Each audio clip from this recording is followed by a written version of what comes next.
Hi, everyone. My name is Marcia Lucero. I'm communication and marketing for the VPR or the OVPR office. We'll give everyone a couple of seconds to get in here. Sometimes it takes a little bit for Greg to push people through if they didn't get the automatic invite. So I'll give everybody a minute and then we'll get started. I'll introduce you to our two presenters today.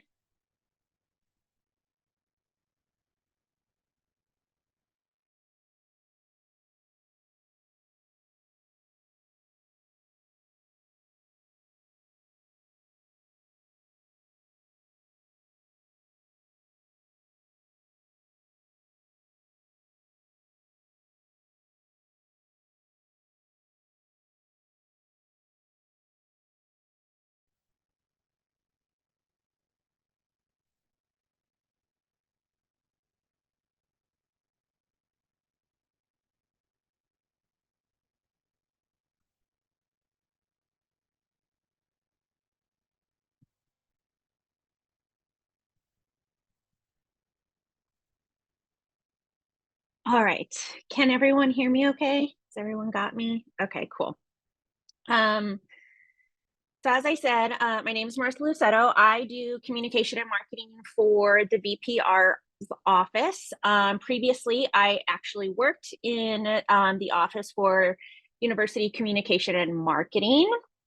And that will be really the gist of our presentation today. We have both directors of communication and marketing here with us, Steve Carr and Ethan Rule. Steve Carr oversees all communication and Ethan sees all marketing. So the session is really going to feature just a short discussion, strategies on communicating scientific research, which I know a lot of us are usually tasked with. And then after that, Ethan will just kind of go over how to effectively brand some of that research communication after all is said and done, just some of the resources that are available to all of us, and then procedures, of course. So I won't take up any more time, and I'll let Steve and Ethan take over.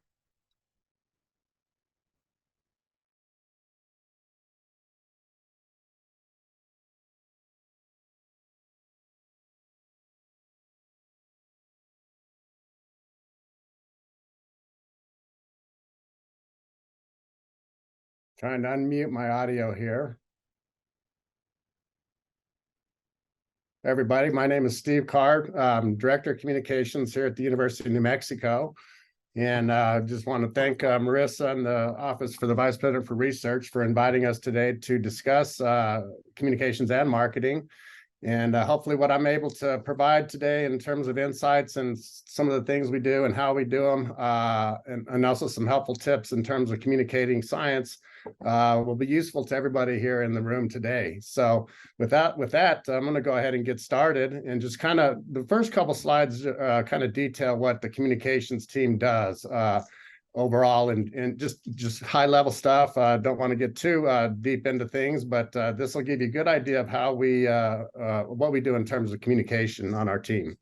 So externally, yeah. Steve, real quick, can you make your presentation full bigger? It's small on our end. I don't know if anyone else's, but that better. Yes. Thank you. Okay.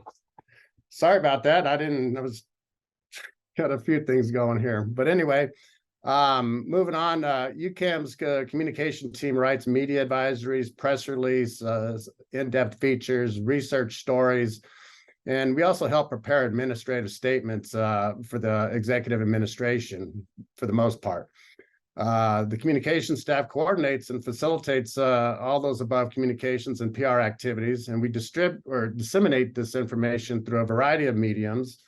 Our main outlets include the UNM homepage, the UNM newsroom, obviously the media outlets, traditional and non-traditional. By that, I mean print, broadcast, and also online.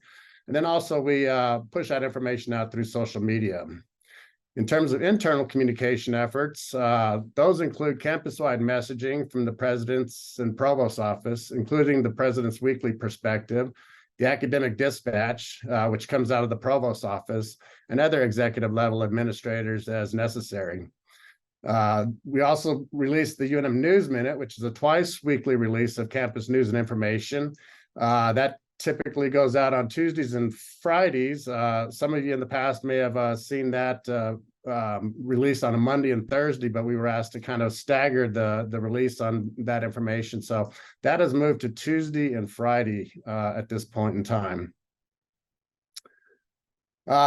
Talking about media, we also work closely with the media to promote important institutional research, which is why we're here today. And the need to do that is to gain local, regional, national, and if we can, international media attention.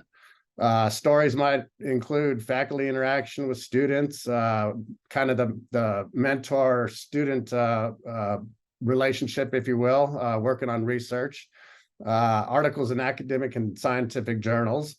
We also respond to media inquiries, both providing reporters and scientists with timely, accurate, and professional media assistance. We set up interview requests, news conferences, other related media interactions, such as faculty experts on topical issues and concerns.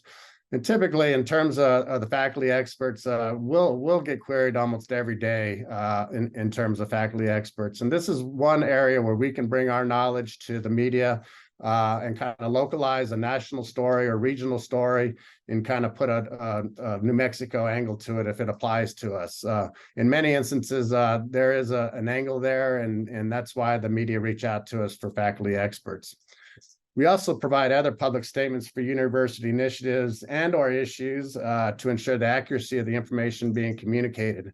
And some of these issues might be, for example, the protests that we had late last year, the issue with the shooting incident as well, and kind of communication along those lines, if you will. So diving into research communication specifically, one of the questions that typically comes up is what type of research should you communicate? Along those lines, we research results that are breaking news, those aha moments, if you will.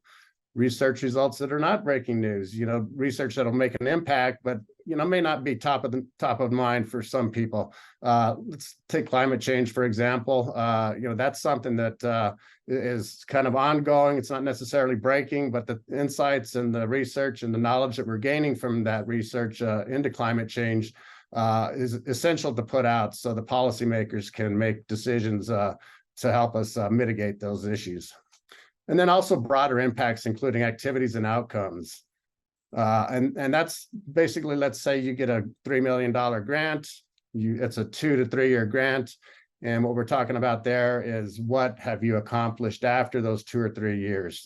Just kind of talking about the activities that you've done and some of the outcomes, and hopefully those outcomes have an impact on what the research was initially. And that in turn, in some instances, leads to additional grant funding for that particular research project.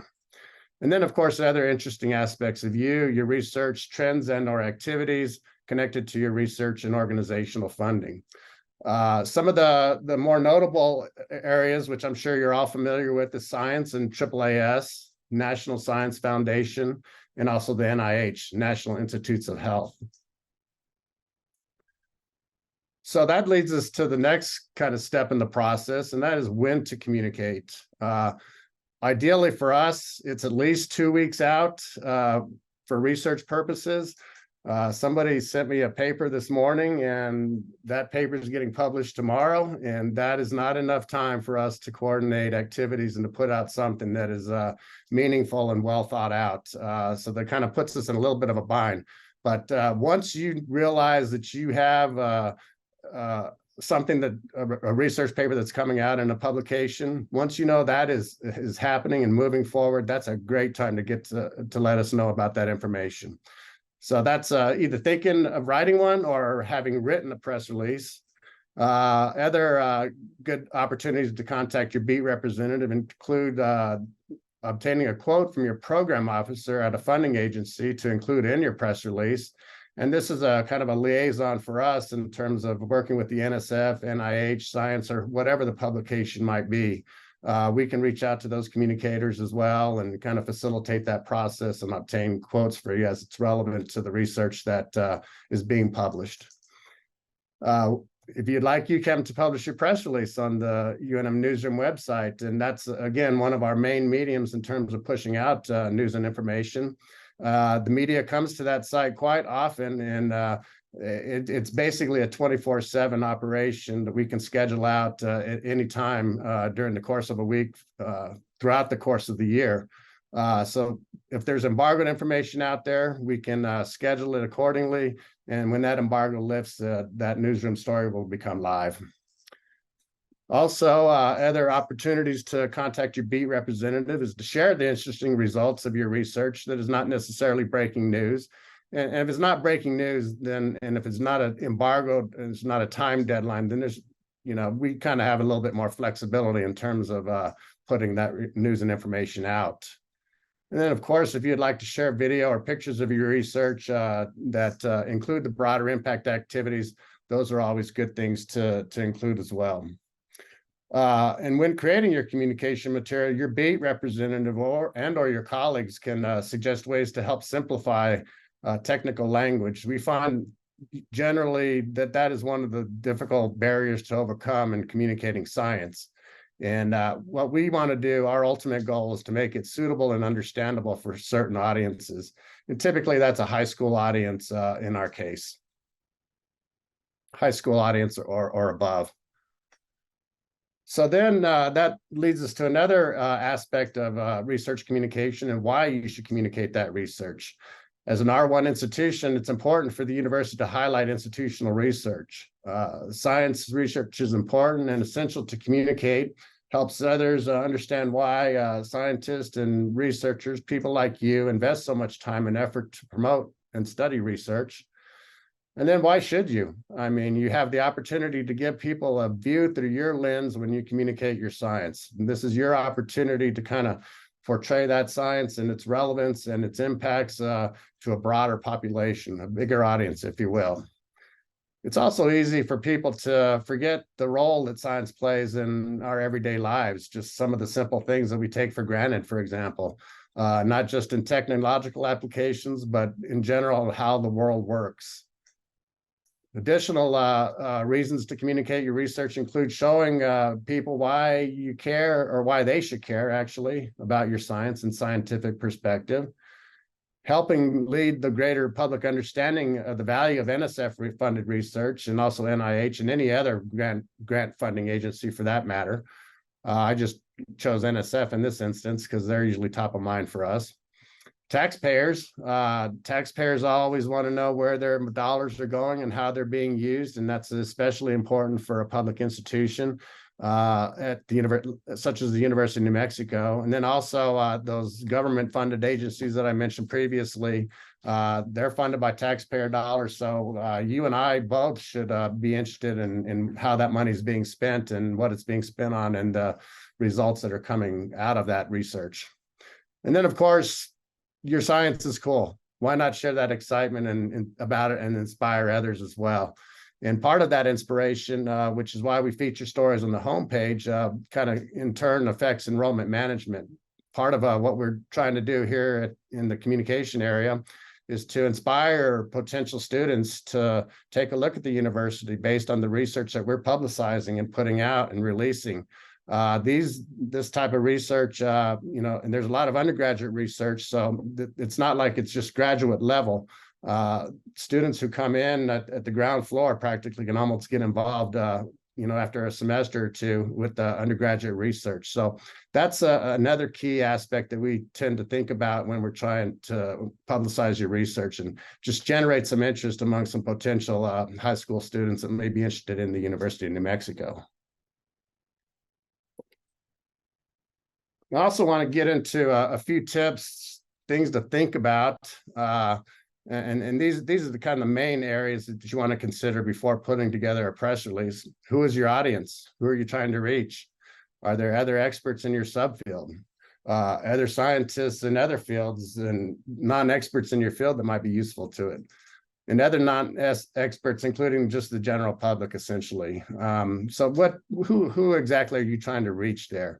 And each audience requires a different approach. Typically, when we look at our publics, we can break those down into any number of categories. Some of them, let me take for example, the GO bond. When I was pushing out information about last year's GO bond, our audiences, there were probably 18 to 20 different audiences that we were trying to reach as part of that campaign. So just kind of gives you a little idea of the breakdown of what I'm talking about there and other subfields and also scientists in other fields.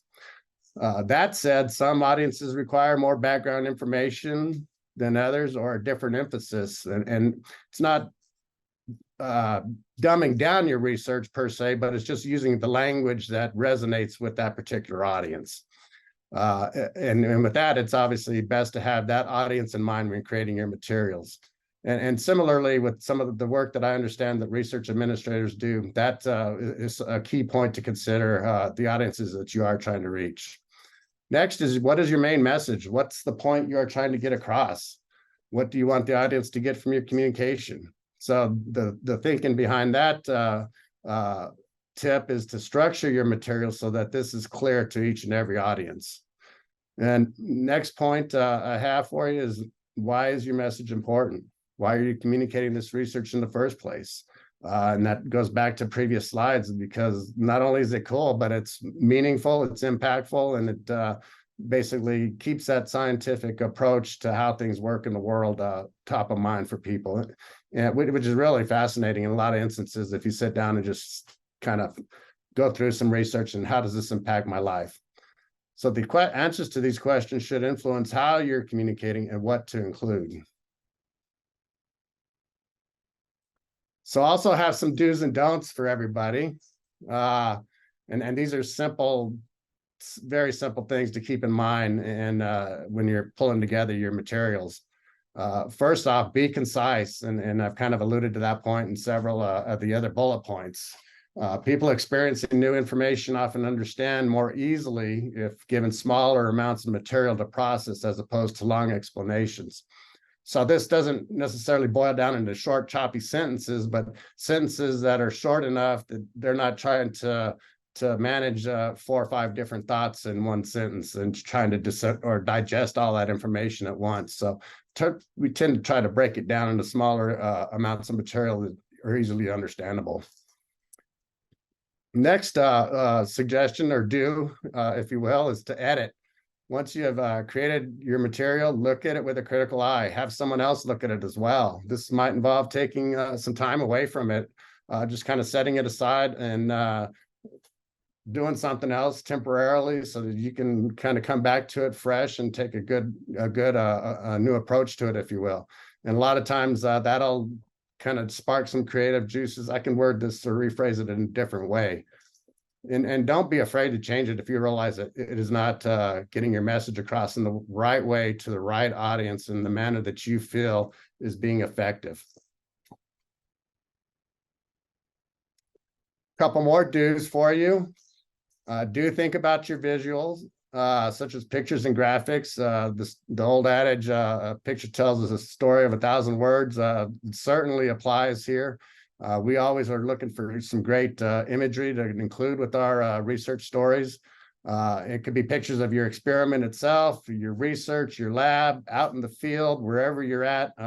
And I would always encourage everybody, especially if they're out in the field, because we don't have the opportunity to go out there necessarily in a lot of cases to accompany researchers when they're gathering their information and their data. So any pictures, anything that you can help us out with in terms of just illustrating that research is certainly helpful to us. And again, great imagery helps get that message across, and not only conveys what the research is about, but it kind of enhances the language also of how you're phrasing things, and kind of it helps bridge that gap, if you will. And always be prepared when giving a talk or interview or answering questions. You want to be prepared and mindful of the message that you want to get across.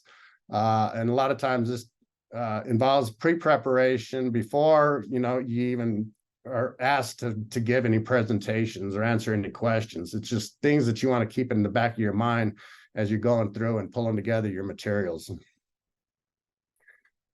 Then, of course, I also have some don'ts for you, some do's and don'ts. This is a short list as well. So don't structure it like a scientific journal. Part of the message here today is kind of conveying that content in an easily understandable manner so that all audiences can understand it. Communicating to a broad audience requires a different approach, as I've mentioned. It's also beneficial to keep the main message at the forefront, the bottom line, or the what, so what, backed up with relevant information and details, than it is to provide a long narrative leading to the conclusion. So what I mean by that is, why does your research matter? That's something that we want to approach and kind of handle up at the top of the press release or the feature story, whatever we're working with. We want to convey that initially and then kind of build the story out from there. Some additional don'ts, and as I mentioned, don't dumb it down or overload with too much information. Those are two extremes that can appear condescending, overwhelming, and just out of touch with your audience, if you will. So instead, you want to try to meet the audience where it is, understanding its level of knowledge on your subject and respecting that your audience really wants to know what you have to say. So that's, again, keep your audience in mind. That's critical. Don't use highly technical terms or acronyms in the scientific world. We most of us who are familiar with it talk in those acronyms a lot of times, or we understand where those or what they mean, but your audience maybe not so much.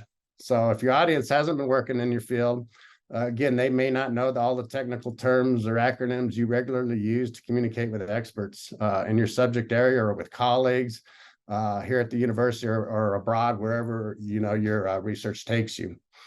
If those terms or acronyms are not common or unfamiliar to the audience, either choose words to use or be sure to explain them in sufficient detail to get your message across. And again, that's where the short sentences come into play, where you're not trying to overload your audience with too many thoughts, in any given sentence. It's easier to kind of break it down, and it sounds pretty elementary, but in reality, it's a huge help.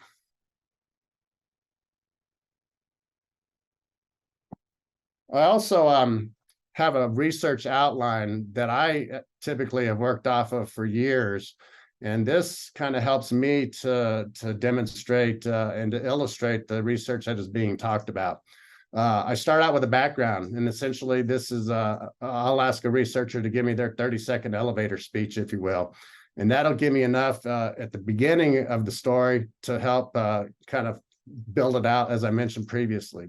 The next step in that process is the purpose of your research, and why did you conduct that research?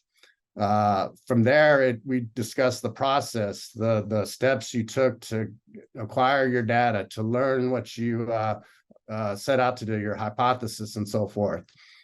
Fourth on that list is your results, summarizing what was learned. Is it what you expected? Why or why not? Many times when we write about the research, they come back to us, this isn't quite what we thought was going to happen. So we explain that as well. And then the conclusion, obviously, we want to restate the problem addressed in the research paper, summarize the overall findings, and then highlight the key takeaways. So I've found this research outline to be immensely helpful over the years because I studied a lot of scientific material in college and a lot of biology, earth and planetary, and so forth. And that's kind of how I ended up writing about research. But it's helpful to be able to convey that accordingly. And then Hey, lastly, Steve, yeah. if we can kind of wrap up on the communication side, I just want to give Ethan enough time for questions, and we end at 10:45. Okay, I'm just about done. The last slide and that I wanted to point out for people that are here that may not be familiar, and this is one way that we generate our news tips, if you will, is our ticketing system. We support the UNM community with numerous services, from websites to news stories to social media. And we have this ticketing system for communications, marketing, social, web, video, and just general UCAM inquiries. And that link is provided there for you. And if you hear of any news tips, in your everyday routine and your jobs, please keep this in mind and shoot those tips our way. And then lastly, I just have some resources that might be useful to everybody. So after Ethan presents, I think we're open for questions, and we'll hold those until that point. Thank you. Thank you, Steve. Awesome. All right. Thanks, Steve. My presentation is going to be a little bit more about the resources that are available. I'm going to skip over a lot of more nitty gritty stuff. So if you do have questions, you're also welcome to follow up with us after. But I'm going to dive into a little bit of the importance of the UNM brand and how it probably affects a lot of you. So we'll talk just very lightly on brand design, logo use, etc. There's a lot of resources that we make available for you to get that information outside of this context. So just a light overview on my team. So UCAM Marketing and Creative Services, we handle the institutional advertising, brand strategy, all of that. But probably more important to all of you, we also have a creative services team that is available for hire to do design, photography, videography. There's a lot there where we've been able to help a lot of different departments, projects, etc. So it is a small team. We are hiring a couple more people, but if you notice any of these names, maybe you know them, please reach out to anyone on my team. We're happy to connect you with the right resources available. If you remember only one thing from my entire set of slides, brand.unm.edu. Please remember that URL. Basically, everything I'm going to show you here today, you can get that information or get to a resource I show you through the brand website. So just remember that simple URL, brand.unm.edu. It's got our guidelines, our logo use, our brand trainings, all of that. In terms of what our team offers, we do brand trainings and workshops. We offer design lab hours where people can bring questions to us if they're working on any designed materials or marketing materials that maybe you need just another set of eyes on. So take advantage of that. We do marketing material review. We provide fonts and logos to people. The catch on that is you have to take the brand training and the logo trainings, but we want to make those available to the university as a whole. And we also offer a ton of UNM stock imagery. We're not going to cover everything that all of you would need, but we do have a lot of stock imagery, especially if you're looking at campus stuff, students, artwork and statues on campus, that kind of thing. So please, if you haven't been to that website, check it out, brandassets.unm.edu. But again, you can get there through brand.unm.edu. There's a big button on the front. So hireable services, our creative service center does a lot of graphic design, sub-brand work for various centers. We will come out and photograph your researchers. We will come to your lab and photograph stuff if you're needing to promote that for a grant, for any other reason. So know that we're available. It never hurts to reach out. We can give you a quote. All we need to do is meet with you and find out what your individual needs are. And it's quite scalable. So we can work within a small budget, a large budget. We just want to find out what those goals are and where we can help. So why am I here? The baseline of branding. Would you click on a link in this email? Or would you eat these legs potato chips? These are kind of some extreme examples of kind of brand imitation or poor branding. But I hope the answer to both of those would be no. I hope that everyone said no in their mind. No, branding is important, and a lot of people don't realize when something is off-brand, even by just a little, it sends a subconscious message that says, don't trust this, right? So these are pretty obvious, but when things go out with the UNM name and the logo is stretched, or it's pixelated, or the fonts just aren't right, and I've seen a lot of UNM materials, but this is off somehow. You don't even really have to think about it to subconsciously process, like, that's not quite right. I don't think this is legitimate. So it's important from our perspective that everything that is sent out from a marketing perspective that's branded is branded correctly every time, not close enough, but correctly. So what is a brand, though? I mentioned a logo. It's not just a logo. I get that question a lot. It is not just our colors. It's every experience and interaction a person has with UNM. That's every flyer, that's every social media post, and that's every interaction with any of you. So we all shape the UNM brand, whether we intend to or not, sometimes to the detriment, sometimes to make it better. That's why it's important to think about every piece that you're doing as an element of what it conveys about UNM as a community and a university. We do that by creating consistent, focused messaging and through consistent design. So that's a piece that, of course, our team works a lot on. Research is a critical part of that UNM story, advancing New Mexico forward, advancing the world forward. So what you all are communicating and what your researchers are doing is a critical piece of that. It's important to us that it represents UNM at the highest level.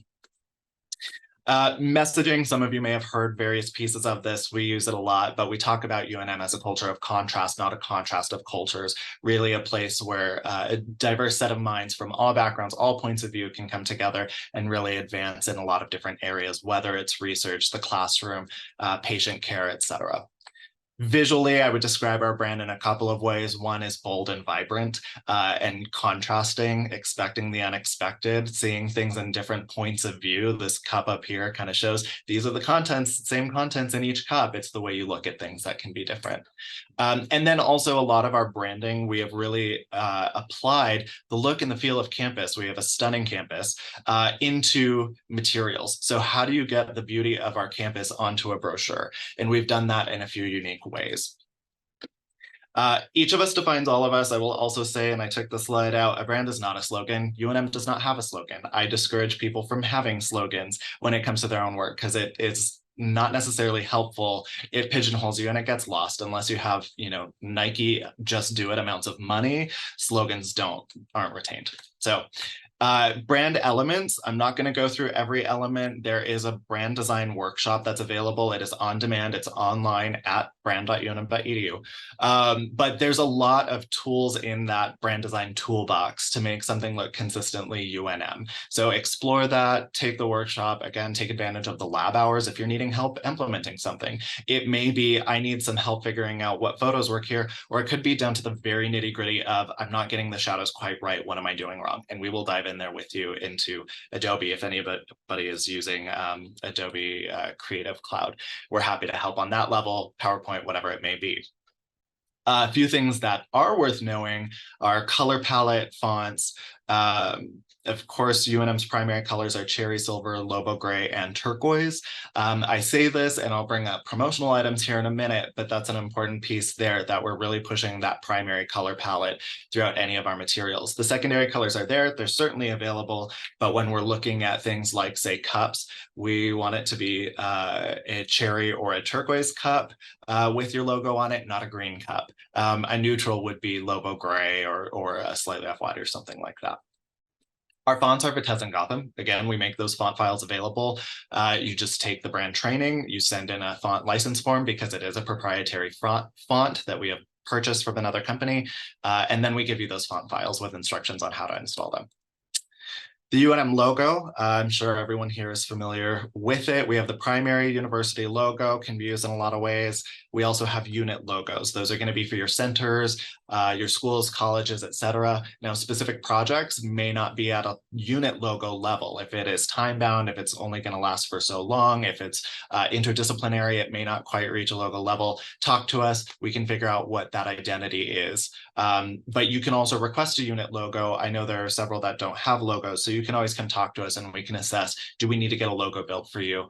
Or do we need to find a solution where you can represent the research that you're doing effectively, or that your faculty or students, anyone else is doing? There's a ton of logo violations. I'm not going to take the time to dive through all of these. A couple of the key ones I will point out, please never change the logo color at all. Just don't do it. If you think, oh, that'd be cute, it's not, but we will catch it, we will find it. No, brand integrity, again, this goes to the legs potato chips. When you see it and it's inconsistent, you know it's wrong, you don't trust it. Don't stretch it, don't add other quote unquote fun elements.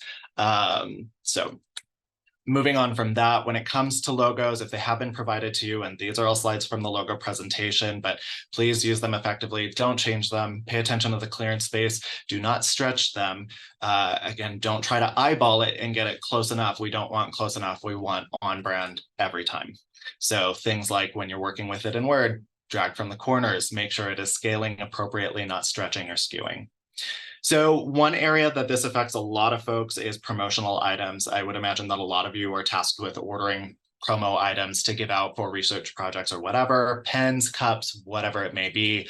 A few key points there. Promotional items must be ordered from licensed vendors. So we have a licensing program. That means that anyone who produces items like this without a license are doing so against federal law. So, and we do find those companies and we do cease and desist, or we'll find other ways that we need to deal with them. So it's really critical that you are ordering through licensed vendors. We have a list of licensed vendors for internal purchases available on the brand website. Check it out. There's a lot of them. So it's not a small list. It's not a monopoly. There's plenty to choose from. What is a promotional item? Essentially, if you can buy that type of item at a store, it's probably a promotional item. Pens, shirts, it doesn't matter if you are selling it, you're giving it away. That doesn't matter. It's just if that is a category of product that could be bought, it's probably promotional. What's not included are like business cards and brochures. So again, brand.unm.edu, there is a logo and promos page that has a lot of this information. What does that process look like? Build extra time into your ordering process. You're going to get a quote. You'll find a vendor that you want to work with the best quote or the most reliable product. Always get a sample of that product. The number of times somebody has come to me to say the red wasn't quite right, it looks too maroon, and I asked, did you get a sample of it? And the answer is no. Always get a sample if you have the luxury of that time. So you'll do a design. The vendor will send it to my team to look at. If it meets all of our design expectations, logo violations, none of that is happening, then the item is produced, we approve it.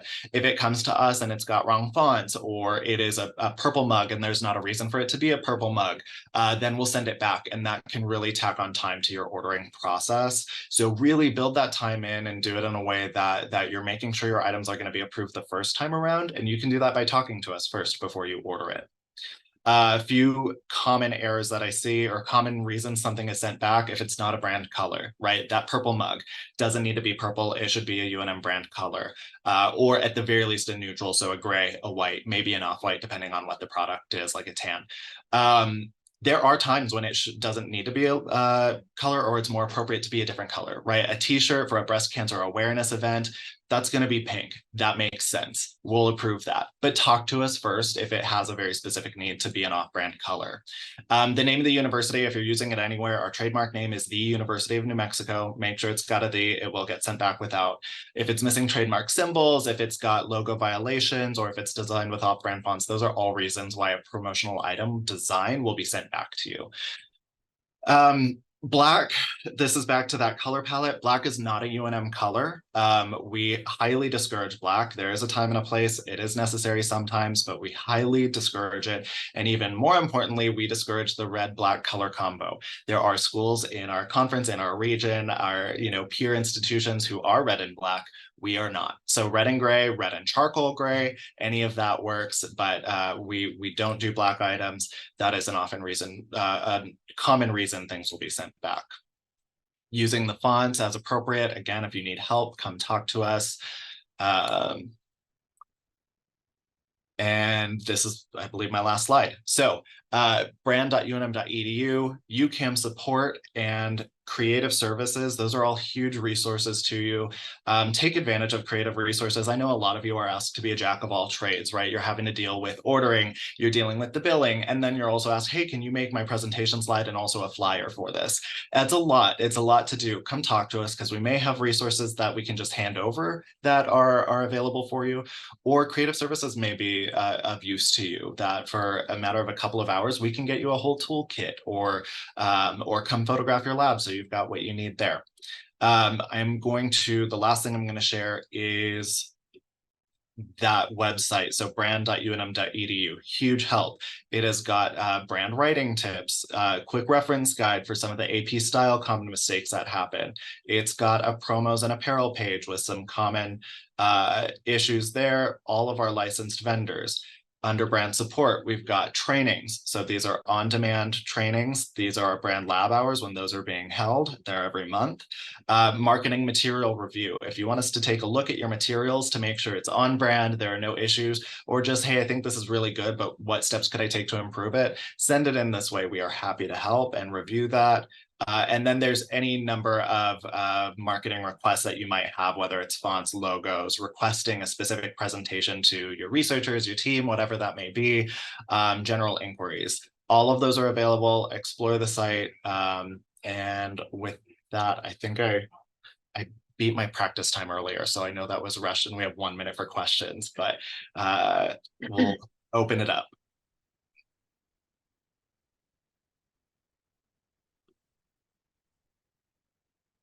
Any questions?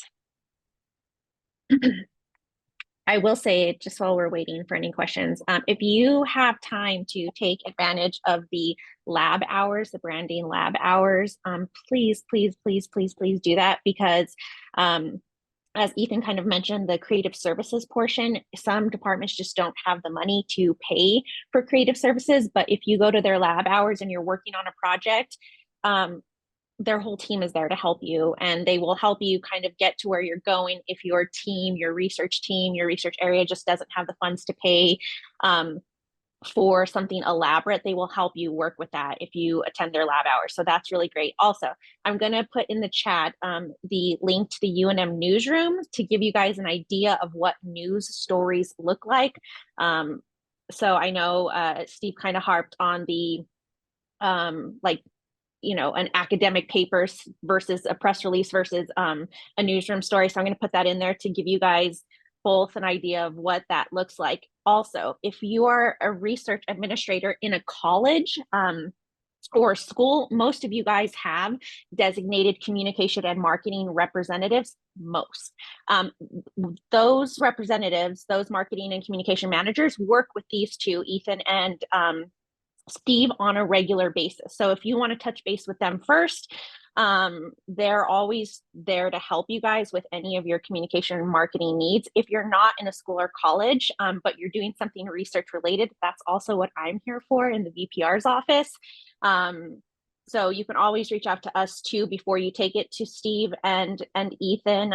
We're just there as a buffer just in case, or if it doesn't raise to that type of level where you need their help. So we're always there too to help. I get calls all the time and emails about, hey, can you look at this flyer before I send it to UCAM for approval? Hey, can you read over this newsroom story before I send it to Steve for approval?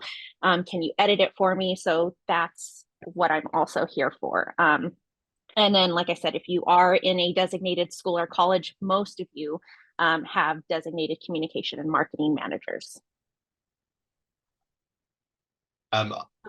I will answer two of the questions in the chat. Are these both available for Maine and HSC?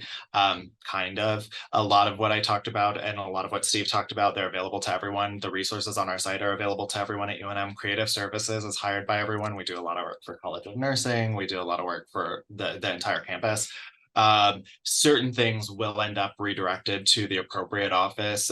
So there are, if it's design review, for example, typically we'll hand that off to the HSE communication and marketing team. They'll review it because they know some of those intricacies a little bit different. The same goes for communications. I know they have their own team, so I'm sure depending on where it's coming from, it might get routed to Steve's team or it might go to the HSE comms folks. The Lucid Press question. So currently that's only available to HSC staff.